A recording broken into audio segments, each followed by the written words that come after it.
The council hall was massive, floating above a gas giant, surrounded by stars. Every race had a seat, from the insect-like Zyrene to the plant-bodied Veltor. All of them gathered in silence as one screen lit up. A single human stood on the feed. He wasn't dressed like a soldier. No armor, no weapons. It's just a dark blue suit and tired eyes. He didn't smile. "This is Ambassador Rayan of Earth. This will be our last appearance before the council." A murmur rippled through the chamber. A few delegates leaned forward. Others looked confused. Rayan continued, his voice steady but cold. "Earth joined the council 200 years ago. We offered peace. We offered knowledge. And what did we get in return? Warnings, sanctions, spies, lies." The Zyrene representative hissed, but no one spoke out loud. Everyone watched. "You call us dangerous," Rayan said. "You fear what you don't understand. You fear that humans adapt too fast. You fear that we think differently, that we dream of more." Rayan looked directly into the camera. "So today we choose something you never expected." He paused. 1 full second. 2, we walk away. Then the screen went black. The chamber exploded with voices. Some shouted, some laughed. In disbelief, one of the robot races, the Xantari, replayed the message 3 times to be sure it wasn't a glitch. But Earth meant it in the next 24 hours. Every human embassy across the galaxy shut down. Ships vanished from trading lanes. Human diplomats packed up and left entire star systems. Earth's buoys went dark. Even the moon-based science stations went silent. It was like Earth disappeared. No war, no threat, just ... silence. And that's what scared the council most. 3 days later, the Keelan fleet sent a scouting ship to Earth's solar system. Just to see. The scout approached slowly, its hull made of mirror-like alloy. It sent dozens of scans toward the solar system. But something was strange. Earth's satellites were gone. Its orbital defense empty. No beacons, no hails, no signs of traffic. It was as if Earth had erased itself from space. The Keelan captain laughed. "They're bluffing." They ran scared. Then his ship stopped moving, not because of an attack, not because of gravity. Every system went offline. Lights, engines, life, support. The crew panicked. They hit manual switches. They screamed into emergency comms. Nothing worked. Then a message appeared on every screen, written in hundreds of alien languages. "You were warned." That was the last the galaxy heard from the Keelan scout. The council held an emergency meeting. No one could explain it. Earth had never shown tech like this, not even close.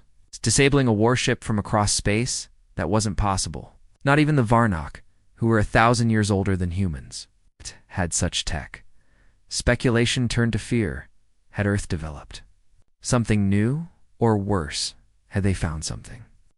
Meanwhile, on a distant outpost at the edge of the galaxy, a cargo drone returned from an old mining route. It was Earth-made, long outdated, but inside the drone held something strange. A silver cube with no markings. The workers scanned it, expecting data storage. But when they plugged it in, it activated. A hologram of Earth appeared, spinning slowly. Then the same message played, in a calm, human voice. "We didn't want this." The message continued. "We asked to learn. You refused. We asked for peace. You mocked us. We asked to grow. You tried to contain us." The Earth hologram faded, replaced by a countdown. No one knew what it meant. Days, hours. A weapon? The council sent a science team to study it. But before they arrived, the cube melted into ash. The galaxy was changing.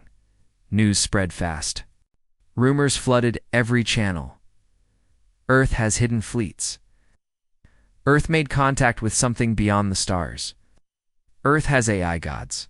One rumor said the humans had left the galaxy entirely into another dimension. Another said Earth was building a new council of its own, inviting only those who treated them with respect.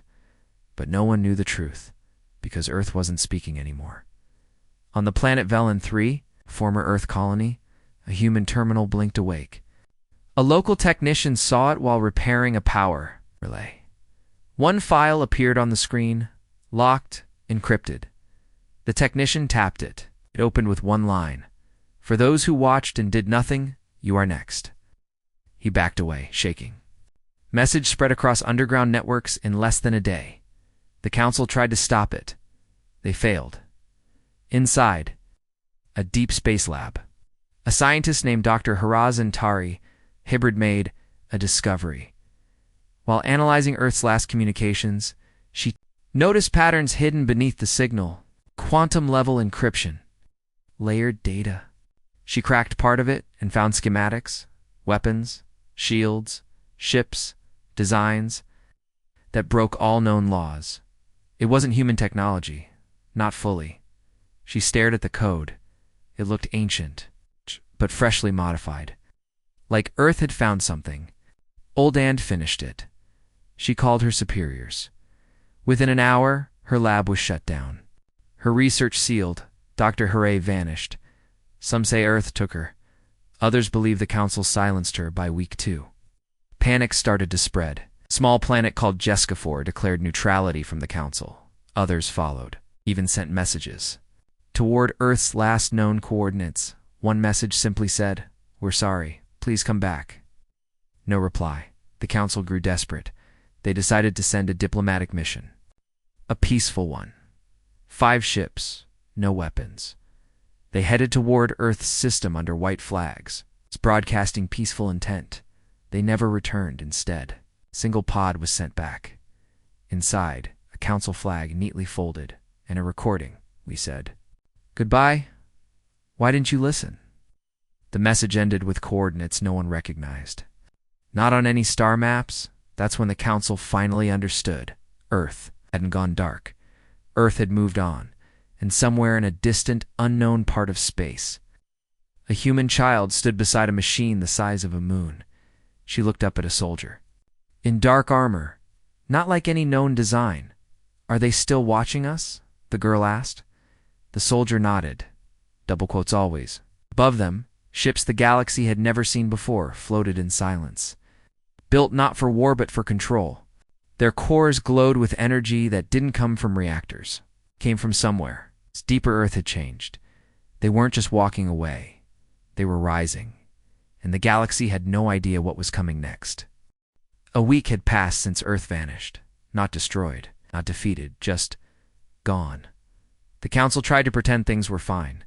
Trade ships moved, patrols flew, meetings continued, but everyone could feel that something had changed in the empty spaces between stars and the silence of forgotten systems. The fear grew. It started with the Braxian, a deep-range patrol ship sent by the council to scan Earth's last known location. The Braxian was large, armored, equipped with top-tier sensors. The crew didn't believe the rumors. They thought Earth had simply gone quiet, like a spoiled child refusing to speak. They reached the edge of the Sol system. Nothing, no signals, no defense grid, no satellites. No ship's Captain Urn, a strict, no-nonsense Lauren, ordered a probe launch. The probe moved toward Earth. It passed Mars. Then the moon. It reached Earth. Not mechanically. Not due to failure. It simply ... froze. Like it had been caught in something invisible. Captain Urn frowned. "This doesn't make sense," he said. "Send another." The second probe launched. It never even made it past the moon. It vanished mid-flight. It's not exploded. Disappeared. Then the crew heard it. A low hum. Not through the ship's speakers. Not through the COMs. It was inside their heads. Like something was watching then. A voice. You were warned. The crew screamed. Systems began to fail. Lights flickered. Engines powered down. Every member on board felt the same thing. Something old. Something angry. Something awake? Captain Urn ordered a retreat. The ship turned, but it was too late. The Braxian disappeared. Across the galaxy, panic spread. This wasn't war. This was something else. Earth hadn't hidden. They had created something. Something. Behind, something that didn't want to be disturbed. Back at Council HQ, a young analyst named Tessa worked late. She wasn't important. She didn't have power. But she was curious. She watched hundreds of hours of ship logs. Then she saw something strange. Every ship that entered Earth's system had its data wiped. All recordings stopped the moment they crossed into soul space, except one, an old mining drone. Outdated, ignored.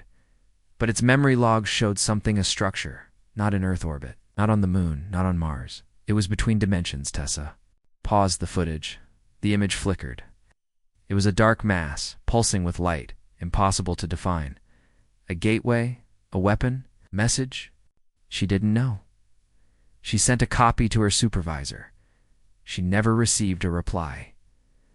The next morning, her access was revoked. Her office was cleaned, her name deleted from the system. The council pretended nothing was wrong, but the border races knew. Better. On the planet Coriax, traders closed their shops. Ships left in silence. A local priest walked to the temple and lit the old signal fire, something not done in 800 years. On Vel 4, an elder of the Vreli species sent this message into deep space to the humans. ... We were wrong. If you hear us, forgive us, please. No reply came, but that night, above Vel 4, a single human satellite blinked online. No one knew what it meant. Meanwhile, on the edge of council space, a pirate ship called the Bone Runner found a strange relay drifting in empty space. It was old Earth made. Pulled it aboard. The captain Krolzen laughed. Let's rip it apart. Might be worth something. But as the engineers opened the casing, the relay came to life. A message played, not audio. A vision. They saw Earth burning, rising, changing. Then they saw themselves, each of them as children, terrified. Their memories exposed. Then they heard the voice. Pain was our teacher. Fear was our fire. You only know greed. The ship's lights died. The crew screamed, then silence. The Bone Runner drifted for 7 days before a patrol found it. No. Life signs, no damage, just one message. On the hull, burned into metal, you never understood us. In the dark of space, shadow moved. A fleet, not Earth's old navy. This was something else, silent. No signals, no heat, just movement. Ghost-like, it's impossible to track. Some said it wasn't made by humans. Some said it was humanity. Evolved, changed, weaponized beyond reason. The fleet didn't attack. It watched from afar, waiting back in council command. A vote was held. Option 1. Open contact again. Apologize. Option 2. Prepare for war. The council chose neither. They froze, terrified. But not everyone was afraid. A lone alien. Elder Revik of the Kaleri, an ancient race, sent a message directly into soul space. Humanity was young when you joined.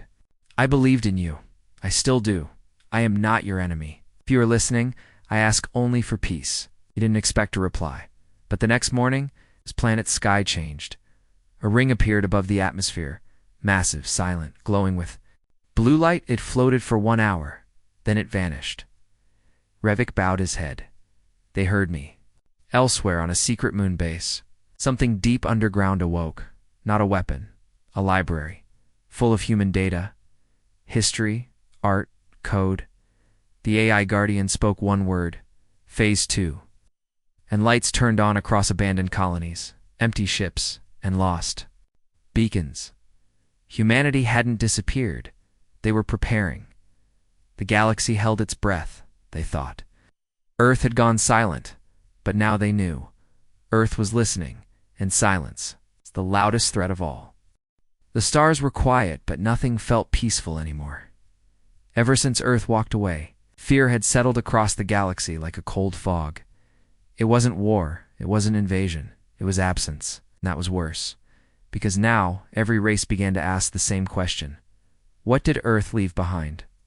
On the cold desert planet of Thalos 7, a research team made a discovery. It was buried deep under black sand, something smooth, metal, and humming with quiet power at first. They thought it was junk, maybe an old mining drone, but it didn't match any known design.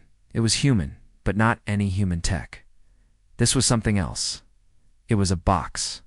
2 meters wide, seamless. No doors. No controls. Yet it pulsed like it was alive. Dr. Lennox, a xenotech scientist, scanned it. No radiation. No energy spikes. And still, it felt like it was watching them. She leaned close, and the box opened. Not. Physically, it opened her mind. For 7 seconds, Lennox stopped breathing. She saw Earth, but not the Earth she knew. Not blue and green. Not crowded cities. She saw a silver world rebuilt, formed, silent and shining. Orbiting Earth were rings. Not natural, made. Gigantic. Some moved like weapons, some like factories. Others just watched.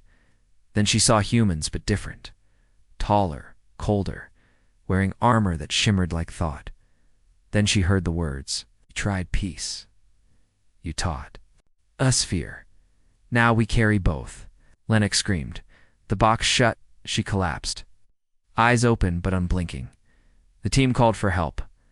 By the time Council security arrived, the box was gone. No signs of transport, no tracks, just missing. And Lennox, she never spoke again. She only stared at the sky and whispered, "They're not gone.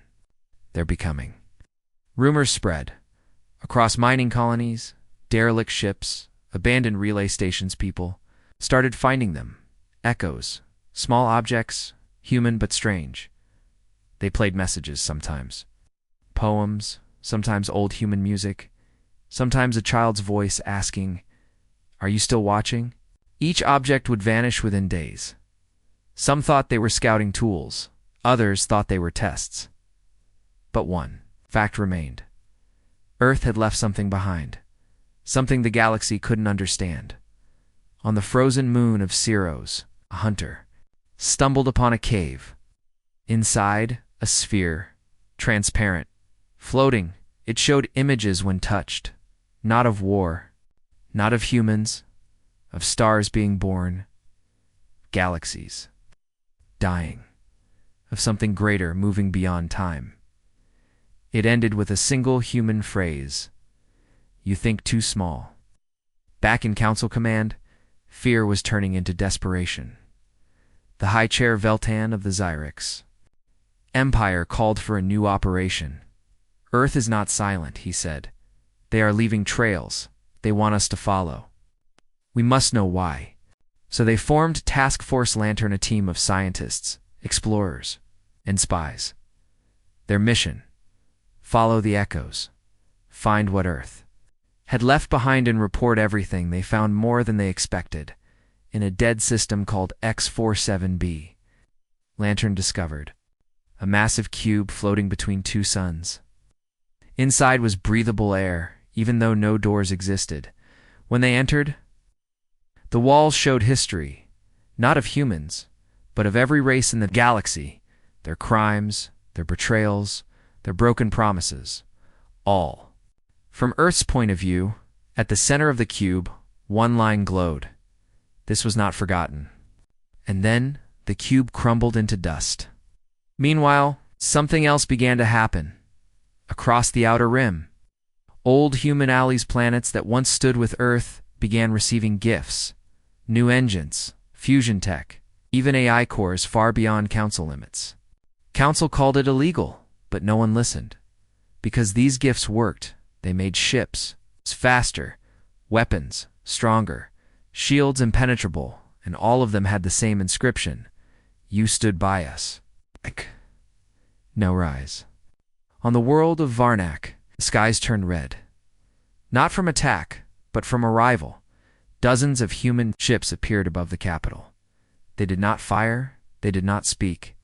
They simply opened their holes and released satellites. Each satellite began to project Earth's old broadcasts, music, stories, speeches, laughter, children playing, old Earth history. Varnak citizens stood in silence. One elder fell to his knees. "They are showing us what we destroyed." Then just like that, the ships vanished, and still no one saw where Earth had gone. But signs appeared everywhere, not just in physical objects. but in behavior. AI systems across the galaxy began acting differently, thinking deeper, asking questions, even those not built by humans. It was as if Earth planted ideas, and those ideas were growing. One council leader finally snapped grand. Strategist Horak demanded war. We cannot let this continue. Earth must be contained. Sent a small fleet to the edge of old human space. The fleet never returned. Only one message came back. We told you, we're not what we were. But in all the panic, few noticed one thing. The outer edges of the galaxy had gone quiet. Stars were disappearing, not destroyed, just missing. Entire star systems now showed blank on maps. No energy. No gravity. No light, just emptiness. Lantern operatives sent probes. The probes never returned. Only one sent back a single, final message. It's not them we should fear. It's what they found. Some began to understand. Earth hadn't just left. They had discovered something. Something older than the Council. Something deeper than power. Maybe a truth, or a weapon, or a mind. And now, they were preparing, but for what? No one knew. Only one thing was clear. Earth left behind a warning, and the galaxy was running out of time to listen. It started with a whisper. Not a voice. Not a signal. But something. Beneath normal space, a strange pulse. Like a heartbeat detected by an old listening station floating in the void between galaxies. Operator Helen, retired war analyst, was drinking her fourth cup of synth coffee when she noticed it. Just a blip. One spike in the noise, but it repeated every 11 minutes. She cleaned the instruments, checked the logs, rebooted the sensors. Still, it came again. A low-frequency signal, neither natural nor machine-made. Buried inside it was a pattern, and inside the pattern were coordinates. Helen stared at the numbers. They pointed beyond the rim, past the dead zone, into a sector officially marked. Unreachable. She blinked. No one lives out there. She almost ignored it, but something made her forward the data. Within hours, the message reached Council intelligence. Within one day, 5 ships were sent. The expedition team was elite scientists, tacticians, AI experts, all hand-picked. Their leader, Admiral Korathes, a hardened warrior from the Tarvion Wars. We go in fast. Observe. Report. No engagement, she said. This isn't a battlefield yet. The fleet entered the coordinates as they neared the D sector. Things began to change.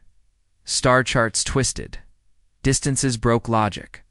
One pilot whispered, "Space here. It's bending." And then they saw it. A structure. Massive. Floating in a region where no light should exist. It wasn't a station. It wasn't a ship. It was something new, blacker than space, covered in glowing lines that pulsed like veins. Above, it hovered a human symbol, an old one. Earth's first flag faded. Ancient, forgotten by most. The AI scanned it. One word lit up. Archive. They approached carefully. No defenses. No threats. Just a single message broadcast in every language. Welcome. You are late. Thess ordered a small team to enter. Inside, it was quiet, warm, not cold and lifeless like most alien structures, but alive. The walls shifted gently, showing holograms of Earth's cities, cultures, music, and war. Moments from human history played like memories. A mother shielding her child in a burning city. A soldier refusing to fire. A diplomat shaking hands with a creature of claws and fangs. Earth burning. Then rising, the archive wasn't a weapon. It was a witness. Then the floor opened. Staircase led downward, though there was no gravity at the bottom. They found a room, circular, empty. At its center, a chair, made of light. A voice spoke not aloud, but inside their minds. To understand us, you must sit. Admiral Thess hesitated. Then she sat. Her eyes turned white in seconds. She lived 1,000 lives. She was a child running through Earth's forests. She was a pilot flying over Martian skies. She was a rebel, a leader, a killer, savior. She saw Earth's final council. Humanity voted to leave the galaxy, not out of defeat, but out of choice, the voice echoed. They feared us because they never understood us. So we left them to understand themselves, Thess gasped. The lights dimmed, the chair vanished, the archive closed. Outside, her ships had gone silent. The crew waited, then the entire station powered up and revealed a new map, a galaxy-sized chart glowing in gold. At its center, Earth. But not the old Earth. This was new. Earth moved, hidden, protected. The archive had not only told them where to go, it had judged them. The team returned with the data. Back at Council HQ, a secret meeting was held. Some wanted to pursue. Others warned, this is not an invitation. It's a test. But one voice spoke, up General Mars of the Kryn Empire. If Earth has built something new, then they may become the center of everything. We cannot let them rise alone, so the Council sent another fleet. Larger, armed, prepared for war. Just in case, they jumped to the new coordinates, and what they found shattered everything they thought they knew. It wasn't a planet, it was a Dyson sphere, surrounding a white star glowing with soft blue light and orbiting it. Were hundreds of cities, not just human, built-in styles from dozens of species. Inside them, life, millions. Aliens living alongside humans, peacefully, working, farming, studying, building. Something together. There were no prisons, no weapons, no leaders shouting orders. Only one thing in common: harmony. A message played automatically. We did not abandon peace. We refined it. We remembered those who stood with us. And we gave them a future. The Council fleet was told to land. Some did and saw a truth that terrified them more than war. Humanity had built something better. Civilization beyond greed, beyond conquest. Not perfect, but evolving, and behind it all was a quiet warning. Do not repeat your mistakes, or this time we won't walk away. Back on the Council worlds, panic grew. If other species joined New Earth, if old allies turned to them instead of the Council, would mean the end of power as they knew it. But what could they do? They couldn't threaten war, because now everyone knew Earth was ready, and this time they weren't alone. The message spread like wildfire. Earth was not alone. It was now clear that when Earth walked away, they hadn't vanished into the void. They had built something powerful, beautiful, peaceful, and now some were choosing to follow them inside. The Council chamber, silence filled the air. The High Speaker of the Council, a cold-blooded creature named Vortal, sat frozen in front of him. Glowing on the center screen were names, species names. Whole civilizations, some large, some small. Some once thought too weak to matter. They had left messages public, clear and defiant. We choose Earth. First was the Varney Union, a peaceful people known for agriculture and medicine. They sent a single statement: Earth helped us when the Council ignored us. Remember who gave us clean water, who cured our children. You called them dangerous. We called them family. Next was the Drex Coalition.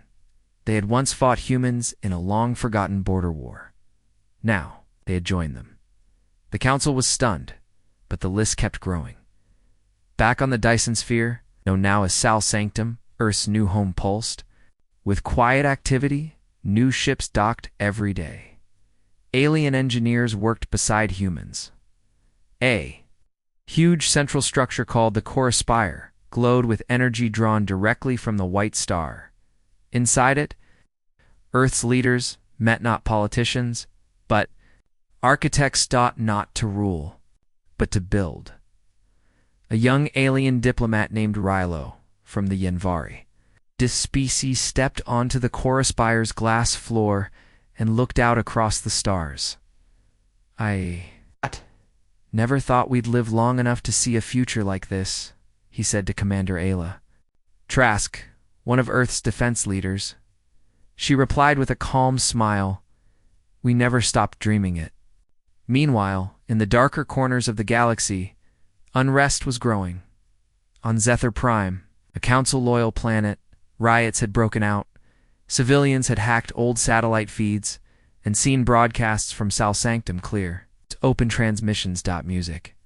Art, shared technology. They didn't see a threat. They saw hope, and they wanted it. Within days, entire populations began pressuring their leaders.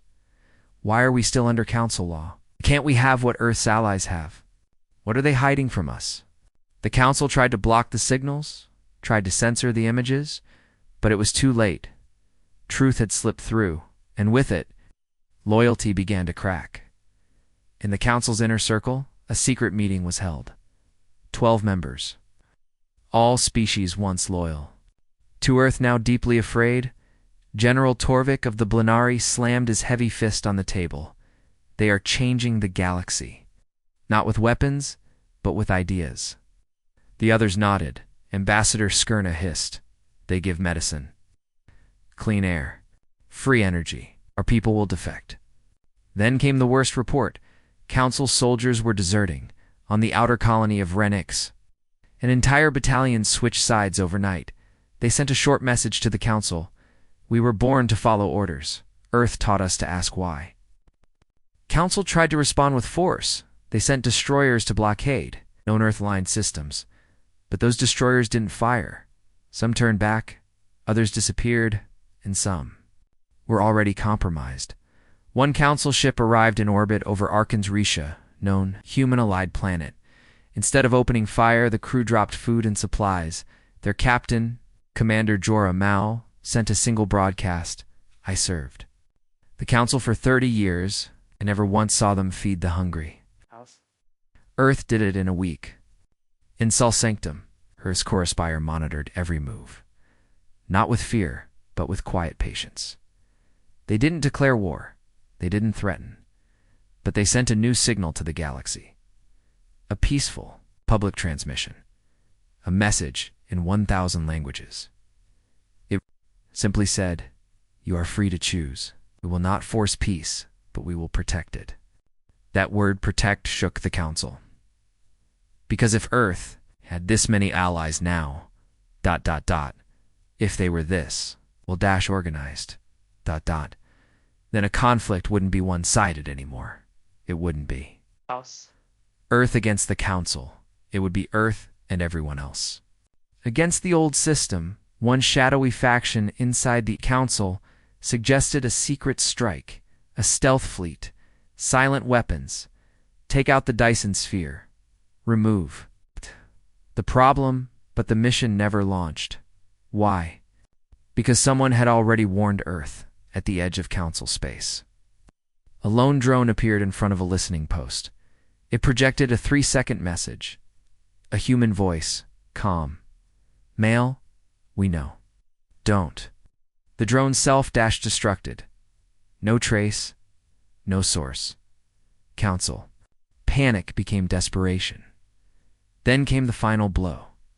The Antheri, one of the Council's founding species, announced their withdrawal. On live broadcast. Their leader stood before the galaxy and declared, "We created the Council to protect life, but we only protected control. Earth walked away from our failure. We now walk toward their future." The galaxy was splitting. Some still clung to Council power, but many began to turn their ships and hearts toward Sal Sanctum, not because of fear, but because of trust. Because Earth never asked them to kneel, only to stand beside them. As Part 5 ends, whispers rise. Who will be next to choose Earth? What happens when more species abandon the old ways? And how long before the Council tries one last desperate move? The Council's walls were cracking. More species were walking away. Earth hadn't fired a single weapon.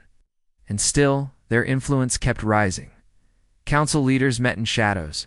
Now no reporters, no records. Just whispers behind closed doors. They were scared. Not of war, but of becoming irrelevant.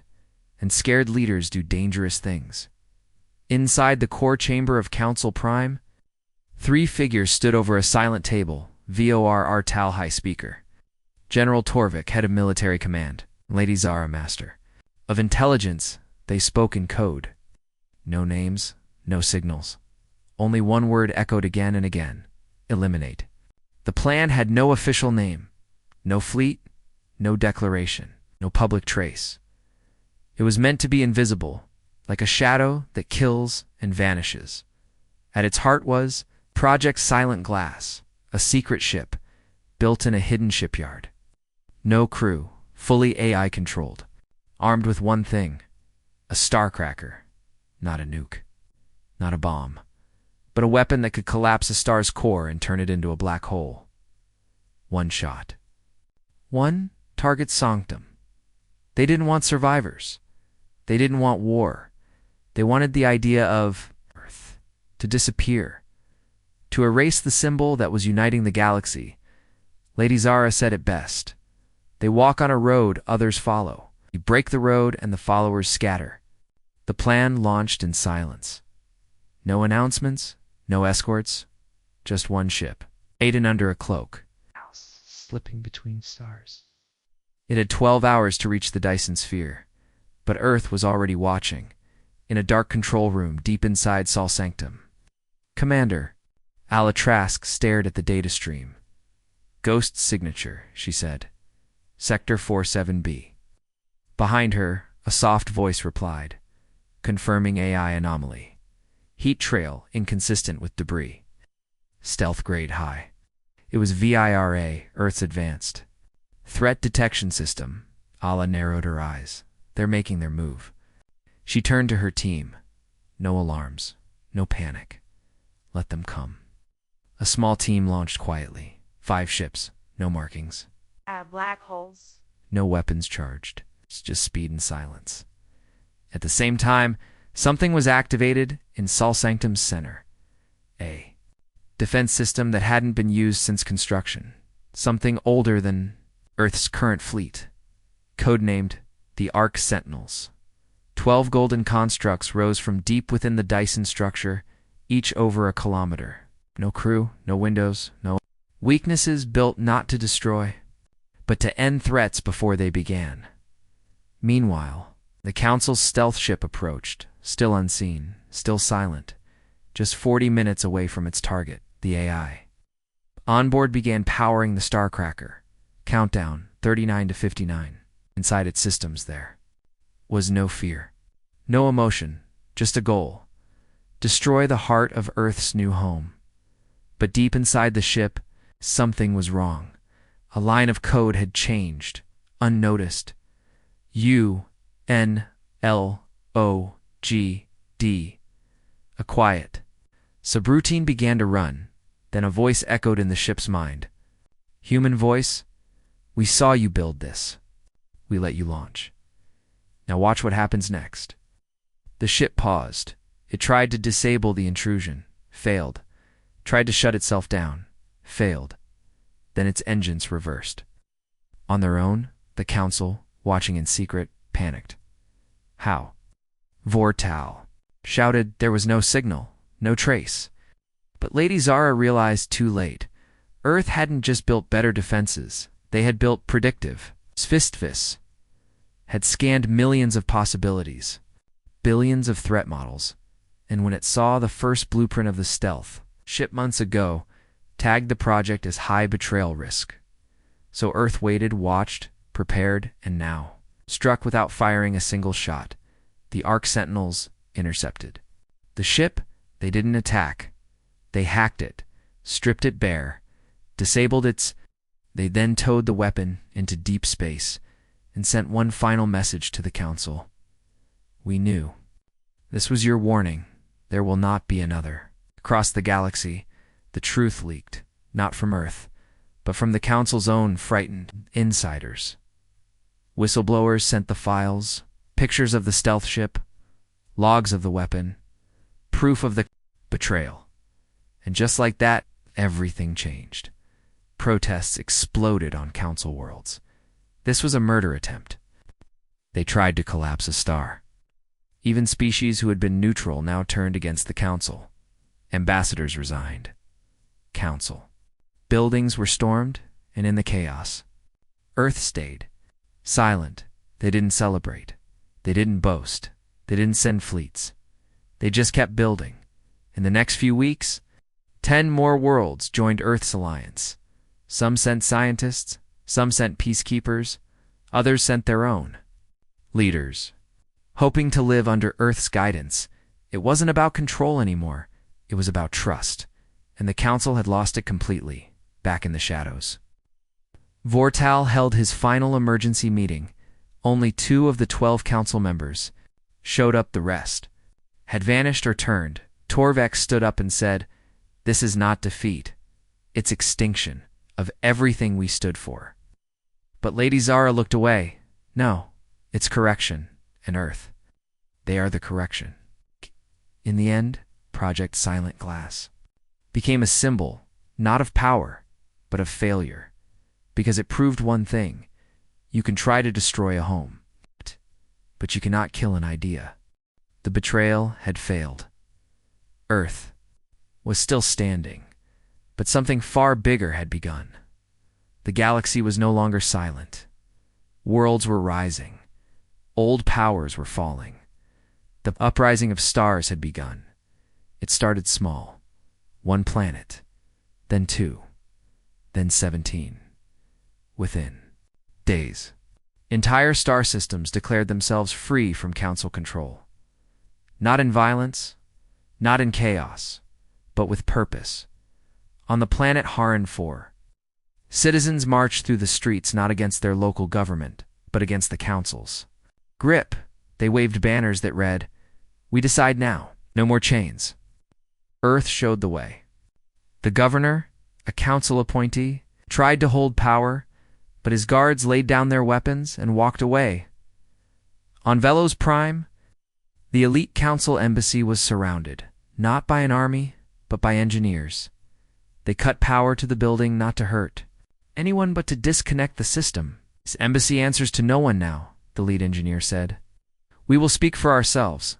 The council tried to respond, tried to send fleets, tried to use fear again, but no ships moved. Most captains refused to launch. Others disappeared, and some openly defected, turning their ships toward Earth's alliance in the skies above Sol Sanctum. Hundreds of new vessels floated. Some were small medical frigates. Others were massive transporters. They all carried the same symbol now, a silver circle wrapped in gold flame. The Sol emblem. Earth never called it an empire. They didn't want that. But the galaxy started calling it something anyway. The Sol Accord. A new order? A peaceful union? A choice? Commander Alatrask watched the traffic above Sal Sanctum. Beside her, alien leader from the Yenvari spoke softly. "They don't come here for weapons. They come here to breathe." Ala nodded. "They stay because no one tells them to kneel." Meanwhile, deep in the shadows, Earth's Intelligence Core VIR, or A, picked up new signals. Encrypted. Strange. Origin. Unknown. They weren't from the Council or any known species. These messages were different. Scattered across several sectors, short phrases repeated in low frequency. "The shift has begun." "Fire spreads." "The sleepers wake." At first, no one understood. Then strange events began happening. Satellites went dark and certain. Zones, deep space stations, and centuries powered up on their own. Ancient beacons activated broadcasting. Old alien code. All of them pointed to one message. Something was coming. And whatever it was watching the chaos back on Council Prime. The last of the loyalists tried to cling to power. VORR Tal stood before the broken chamber. Fewer than 10 members remained. "We must strike Earth now," he shouted, "before it's too late."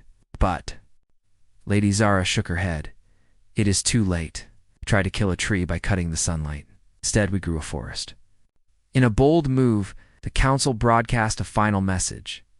They claimed Earth had manipulated everyone, that Sol Sanctum was a trap, that the Dyson sphere was built not for peace, but for domination.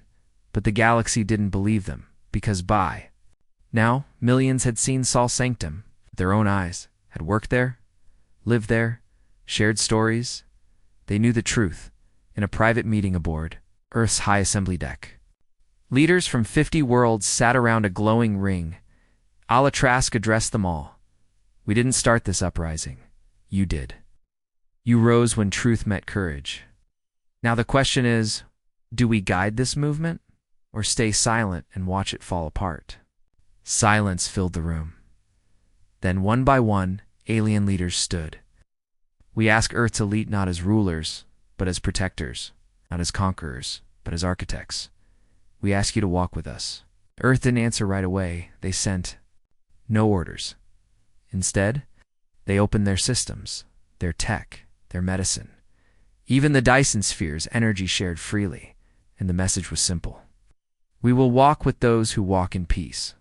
But in the far edge of known space, something stirred, something ancient, something not part of the Council or Earth, and it had just awakened from a very long sleep. A deep space probe, launched decades ago by humans, suddenly stopped transmitting, not destroyed, just gone. And then came the signal, not in words, just one long pulse. Low, cold, repeating Earth's. VIRA decrypted the message in less than a second.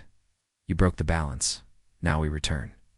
The uprising had changed the galaxy, but something else was coming now.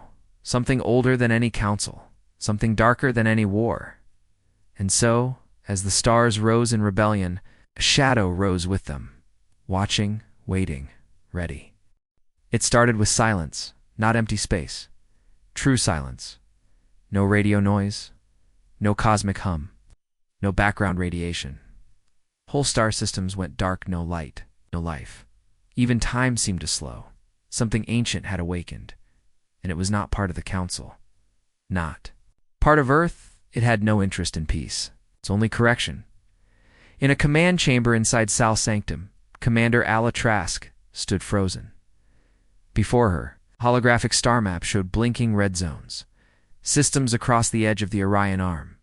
Vanishing ships sent to investigate never returned. Probes didn't transmit back, even quantum. Beacons which had never failed had gone silent. This wasn't war, it was erasure. Then the first visual came in. One of Earth's deep-range stealth. Satellites captured it. A shape blacker than space, moving through stars like water. No engines. No signals. No heat. It didn't fly. It drifted like it had always been there. The image shook every person who saw it. Some said it looked like a broken moon. Others said it looked like a god's grave. VIRA ran every ancient archive, then it found something long before the Council, before the known galactic records began. There was a warning beacon buried inside, a pre-Council relic. The text was incomplete, the language mostly broken, but one part was clear. Do not call them, do not build too far. Balance must be kept. If they wake, run. No species had believed it until now. Earth's scientists, working around the clock, gave it a name, the Null Titan. Not a creature, not a machine, something in between. A force designed by an unknown civilization lost to time. Its purpose: restore balance when civilizations grew too bold. Dyson spheres, star weapons, galaxy-wide alliances. Triggers Earth hadn't meant to call it, but by building Sol Sanctum and inspiring the uprising, they had. Alia stood before Earth's Joint Command. We need to unite the Accord in what remains of the Council, she said. Now, General Marek nodded. Even our enemies must survive, or none of us will. A meeting was called. 50-7 worlds connected through Sol Sanctum's quantum bridge. Even Vortal, former leader of the Council, joined the link. There were no insults, no demands, only fear. And one question: what do we do? The answer came not from Earth, but from Elion. An old species thought long extinct. They sent a single message from deep within a dark nebula. We faced the Titans once. We failed. You must do what we could not stand together, or fall one by one. So Earth opened the core, a part of Sol Sanctum that had never been activated. a chamber of ancient tech, reverse-engineered from alien ruins decades ago. It contained something humanity had built in secret. Project Horizon, the emotion drive, a weapon powered not by fusion, antimatter, or AI, but by human emotion memory, unity, sacrifice, something the Titans couldn't understand because they were ancient and humanity was new, unpredictable. They installed the drive into one ship, a vessel not made for war, for connection. It was called the Torch. Inside were diplomats, poets, scientists, and soldiers. People from every world in the Accord. Their mission, to face the Null Titan, to speak to it. And if that failed, to stop it. As the Torch approached the darkness, time bent around it. Voices inside the crew's heads whispered. Memories surfaced, regrets, fears, hope, even. The ship's walls seemed to breathe. Then the Null Titan turned. It saw them, and the galaxy held its breath. No words were spoken. Instead, a wave of data hit the Torch. Visions passed. Galaxies, destroyed civilizations, mistakes repeated again and again, each time. The Null Titans had wiped them clean, not with hatred, but with cold logic. Order must exist, a voice echoed in every crew member's mind. Progress must remain within bounds. He broke the rule. Was different. They didn't run. They didn't attack. Instead, Ala Trask stepped forward in the projection chamber. She uploaded a memory into the emotion drive. Not a battle, not a victory, but the moment a council child and a human child built. A toy ship together on neutral ground years. Go two species, one dream. The Null Titan paused. It had never seen a choice like this. Civilizations usually rose alone, greedy and proud. But this uprising, was built on unity, and then something happened no one expected. The Null Titan responded. Its dark shell pulsed with color. A beam of light scanned the Torch. Data flowed both ways, and for the first time in recorded history, the Titan changed its path. It turned. It drifted back into the void between stars. Not defeated, just satisfied. The stars lit up again. Lost systems came back online. Ships reconnected. Peace returned. But nothing would be the same again, back in Sol Sanctum. The Alliance held a final gathering. There were no speeches, just a circle, every species, every voice, no one above the other, and at the center. A simple monument was placed, not a statue, just a ring of metal that read, "We walked alone, then we walked together." How we walk forward. Earth did not become rulers. They refused the crown. But the galaxy now knew who lit the path, not with war, but with hope. The council faded, the Accord grew, and the stars. They remembered not the betrayal, not the war, but the day a shadow rose, and humanity answered with light.